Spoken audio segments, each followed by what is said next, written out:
Fala pessoal, beleza? Vamos aqui começar mais uma aula de cordados. A aula dessa semana é a aula de anfíbios. Comparando anfíbios com o grupo que a gente viu na semana passada, anfíbios é um grupo relativamente simples, tá? Peixes tem muitos detalhes, né, muitas comparações, anfíbios não. Tá? Apesar de ser um grupo mais complexo, né, evolutivamente falando, né, em relação à estrutura, fisiologia e adaptação, é um grupo que não apresenta grandes diferenciações entre si. Beleza? Então vamos lá conhecer um pouquinho mais sobre esse grupo. Aqui nesse slide a gente consegue acompanhar a história evolutiva do grupo dos anfíbios. Tá? Porque a partir de agora, né, a partir desse grupo, todos os grupos que virão são considerados tetrápodes. O que são organismos tetrápodes? Que apresentam 4 patas. Então acredita-se que organismos tetrápodes, começando pelos anfíbios, evoluíram a partir de peixes, tá? Peixes, aqueles peixes ósseos, né? Aqueles peixes ósseos que tinham barbatanas mais grossas, né? Barbatanas mais carnosas. E a partir daí, ó, desse processo evolutivo de adaptação, seleção natural, começaram a surgir, ó, num período de transição, aqueles peixes que viviam tanto no ambiente aquático, mas que conseguiam sobreviver também em ambientes terrestres, e aí até dar origem, finalmente, aos organismos que vivem exclusivamente em ambiente terrestre. Tá? Lembrando que anfíbios, tá? Esse termo, né? Anfíbios. Anfi, ambas. Bios, vida. Então, anfíbios significa dupla vida. Tá? Assim, a grosso modo, claro, né? Então, são grupos de animais que apresentam a vida dupla.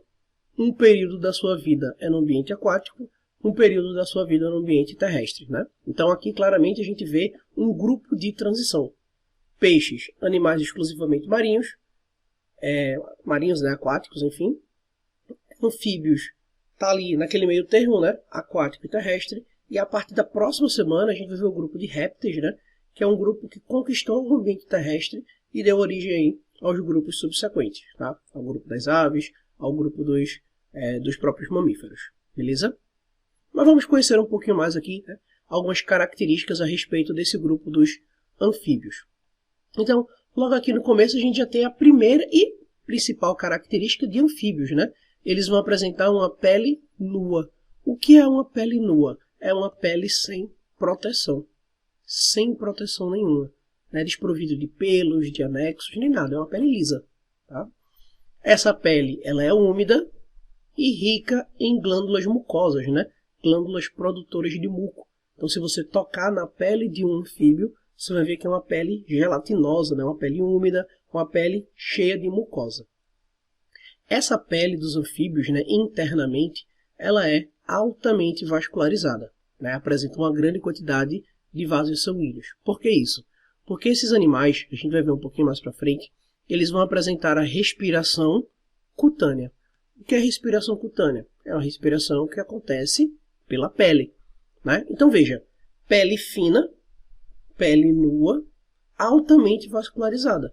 Então, nessas condições, esses animais eles conseguem realizar essas trocas gasosas somente por essa estrutura, né? Somente pela pele. Esses animais eles vão ter respiração pulmonar também, mas daqui a pouco eu falo sobre isso. Tá? A respiração cutânea aqui será apenas complementar. São animais ectotérmicos, tá? O que são animais ectotérmicos? São aqueles animais que sua temperatura interna, sua temperatura corporal, varia de acordo com a temperatura do meio. Né? São animais que não conseguem manter a sua temperatura corporal constante.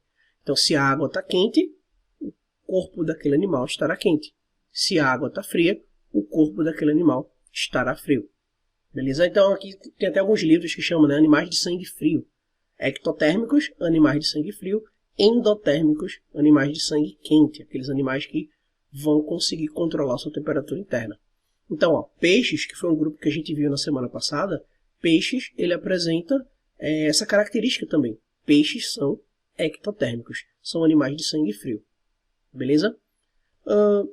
São animais que vão depender da água, né? Os anfíbios vão depender da água tanto para sua reprodução,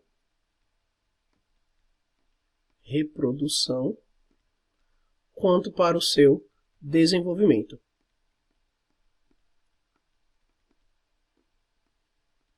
Tá? Desenvolvimento larval, né? Vou até colocar aqui, ó. Larval. Porque lembra, a fase larval desse animal é aquática e a fase adulta que será terrestre, tá? Então esses animais eles dependem da água. Mesmo os adultos vivendo no ambiente seco, né? Vivendo no ambiente terrestre, né? Seco não, porque seco já é extremo para um sapo, né? Para um anfíbio. Mas mesmo ele vivendo no ambiente terrestre, ele ainda tem uma dependência muito grande da água. Ele não pode viver em ambientes muito secos, como por exemplo o deserto. Ele tem que viver, mesmo vivendo em ambiente terrestre, ele tem que viver em um ambiente úmido, sombreado, próximo a fontes de água. Tá? Porque se ele viver em um ambiente muito seco, pelo fato da sua pele ser extremamente fina, ele vai perder água com muito mais facilidade para o meio. Tá? Aqui a gente vai destacar apenas 3 ordens, né? Lembrando, filo Chordata, classe anfíbia, ordem, são essas 3 que a gente vai ver agora. Tá? Não vou detalhar muito essa questão de ordem, né? Porque a parte de ordem já é algo bem específico, né? Para essas questões de ensino médio. Mas aí é importante a gente saber essas 3 ordens, que elas já apareceram em prova, mas de forma simples. Ordem Anura, ordem Urodela e ordem Apoda. Apoda ou Apoda, né? Tanto faz. Vamos conhecer a principal característica de cada uma delas. Primeiro, a ordem Anura é uma ordem que vai agrupar sapos, rãs e pererecas. Esses animais, eles não vão ter cauda, tá? Tanto é que Anura, a negação, Nura, cauda. Né? Então, o nome do grupo é o nome que dá a principal característica, animais sem cauda. A larva desse grupo é chamada de girino, tá? Então, geralmente, esses animais, sapos, rãs e pererecas, são os únicos anfíbios que vocês, estudantes, né? Enfim, a maioria da população também conhece. Hoje a gente vai ver outros tipos de anfíbios, né, que fazem parte desse grupo que não são sapos, rãs e pererecas, tá? Então, o termo girino, ele só é utilizado para sapos, rãs e pererecas, tá bom? As larvas dos outros anfíbios, eles não vão ter um nomezinho especial. São larvas, tá? O que é que diferencia um sapo, uma rã de uma perereca? Bem simples. O sapo ele vai apresentar uma pele rugosa, como a gente pode observar aqui, ó, a pele rugosa, né, cheia de não anexos, mas cheio de verrugas, né, cheio de dobrinhas assim, tá vendo? É uma pele mais grotesca. Já as rãs, tá, elas vão apresentar a pele lisa. Comparando aí, né? Vai comparando. Sapo, pele grossa, rãs, pele lisa. A perereca, ela também vai ter uma pele lisa. Mas aí o que é que vai diferenciar uma perereca de uma rã? As ventosas nas pontas dos dedos, tá? E outra coisa também é que as pererecas, elas são arborícolas. Então aqui a gente está observando exatamente uma perereca. Pele lisa, arborícola e com ventosas na ponta dos dedos. O que são essas ventosas, né? Que estão aqui na ponta dos dedos? São exatamente estruturas que vão permitir esses animais a grudar em superfícies. Então, por exemplo, se você vê um anfíbio, você está na dúvida, né? Se é um sapo, uma rã, uma perereca. Mas se você é um anfíbio que está grudado na parede, então não é um sapo nem é uma rã, é uma perereca. Tá? Porque é o único organismo que vai ter essa capacidade de grudar por conta dessas ventosas aqui que tem na ponta dos dedos. Beleza? Então esse é o grupo que muitos conhecem. Já o grupo da Urodela, são poucas as pessoas que conhecem, tá? Aqui como principal representante, a gente tem as salamandras, né? Aqui é uma larva da salamandra, né? Aqui já é uma salamandra adulta, tá? Então, esses animais, eles são caracterizados, né? Por apresentar um corpo alongado.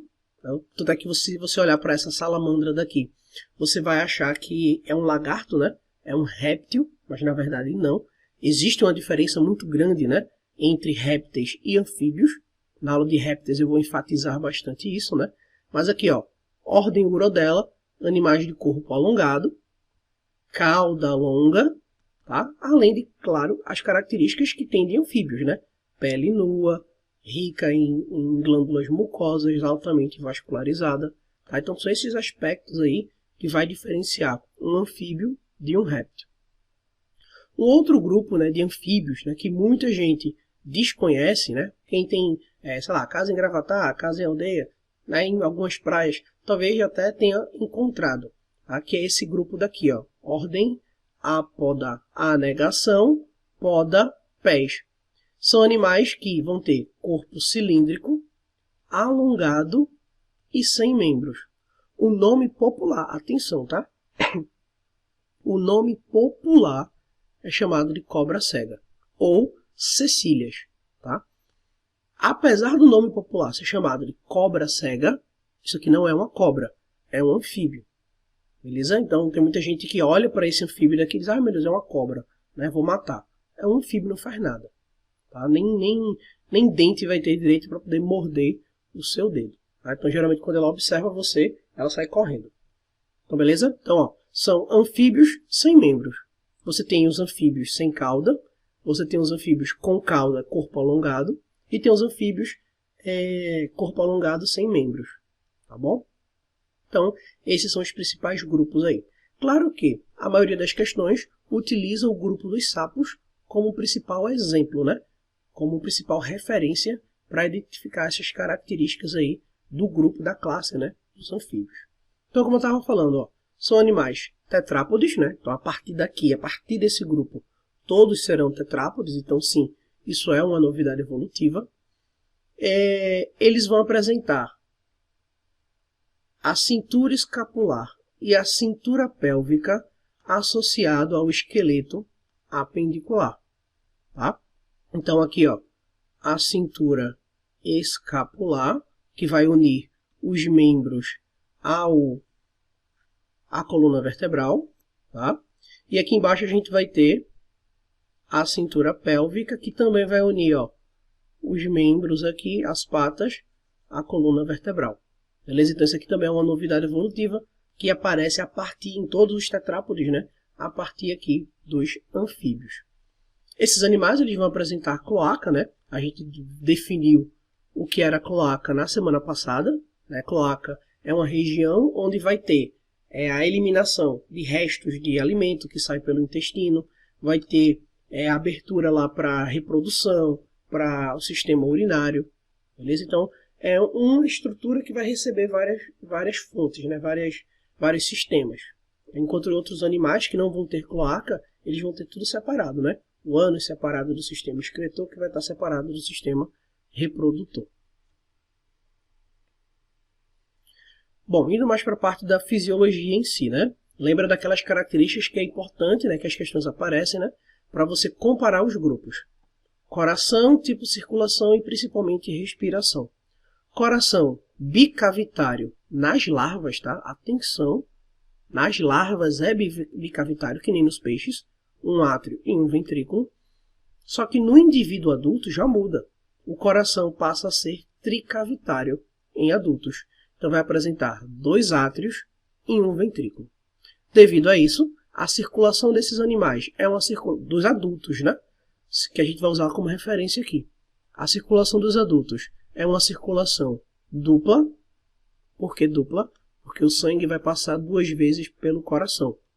Fechada, porque o sangue só circula dentro dos vasos sanguíneos.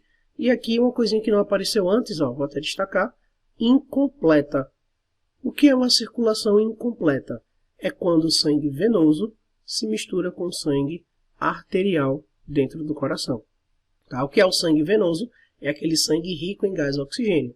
O que é o sangue arterial? É aquele sangue, o sangue venoso, sangue rico em gás carbônico, sangue arterial é o sangue rico em gás oxigênio. Beleza? Então, quando esses 2 tipos de sangue se misturam, eu digo que a circulação ela é incompleta. Beleza? Tipo de respiração. Respiração branquial, pulmonar e cutânea. É o único grupo que vai apresentar 3 tipos de respiração. Respiração branquial, né, ele vai apresentar no estágio larval, né, já que o girino, por exemplo, vive na água. Né, quando esse girino vai se transformar, né, vai sofrer a metamorfose para formar um indivíduo adulto, a brânquia desaparece e o pulmão aparece. Só que o pulmão apesar de ser um pulmão que consegue realizar bem as trocas gasosas, ainda é um pulmão relativamente pequeno, relativamente simples. Tá? Então, essa oxigenação do sangue ela vai precisar ser aprimorada, né, melhorada com a respiração cutânea.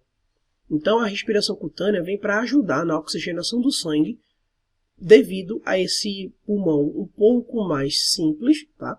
E também, claro, devido a isso daqui, ó, a mistura de sangue. Beleza?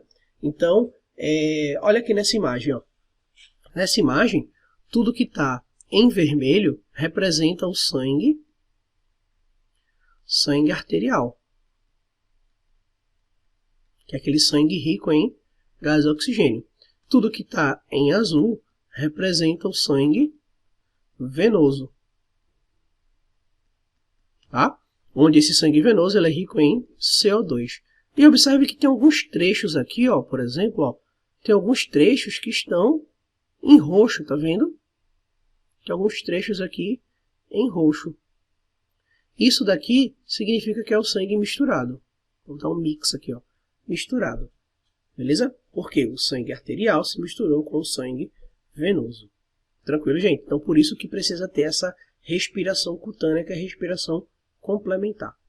Uma outra observação é que as larvas desses animais, eles vão apresentar a linha lateral. Tá? Porque a larva, né, é um organismo aquático. Então, assim como os peixes, eles vão precisar dessa linha lateral também para poder detectar vibrações na água. Em relação à sua reprodução e desenvolvimento, né, tá vendo que é tudo que é bem curtinho, né? É bem simples as características que a gente vai encontrando aqui nos anfíbios. Então, em relação à reprodução e ao desenvolvimento, são animais dioicos, tá? Os sexos eles são separados. A maioria dos animais são ovíparos, tá? E aqui vem algumas curiosidades.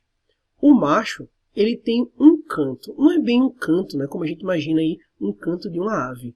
Um canto é um som que o macho, né, faz para poder atrair a fêmea. Então, geralmente, quando a gente escuta aquele que eu não sei fazer, do sapo, é exatamente o canto do macho tentando atrair aquela fêmea.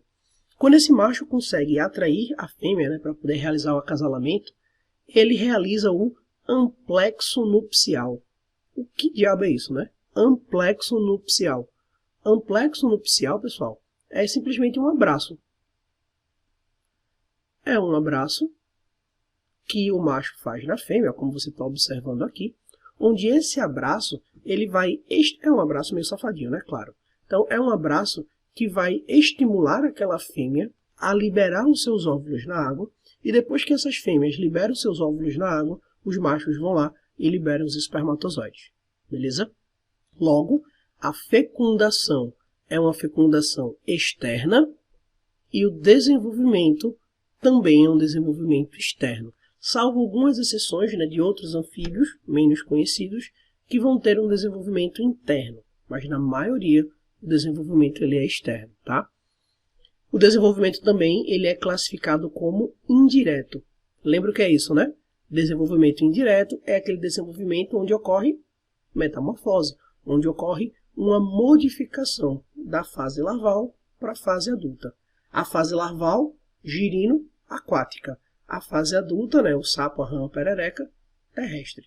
Então aqui, ó, a gente consegue observar aqui nessa imagem alguns ovinhos, né, de sapos. E aqui a gente está vendo, ó, um anfíbio, né, um sapinho, no período de transição, no período de metamorfose. Veja que ele está numa forma de girino ainda, mas as patinhas estão começando a aparecer. Tá? Nessa metamorfose aqui, gente, a cauda ela vai começar a desaparecer, as brânquias vão começar a desaparecer, o pulmão vai começar a ser formado, o coração vai sofrer modificação, as patas vão aparecer, porque girino não tem pata, né? Somente durante a metamorfose que essas patas começam a aparecer. Beleza? Então, gente, foi isso. Né? Uma aula relativamente simples, leve, mas com informações extremamente importantes. Tá?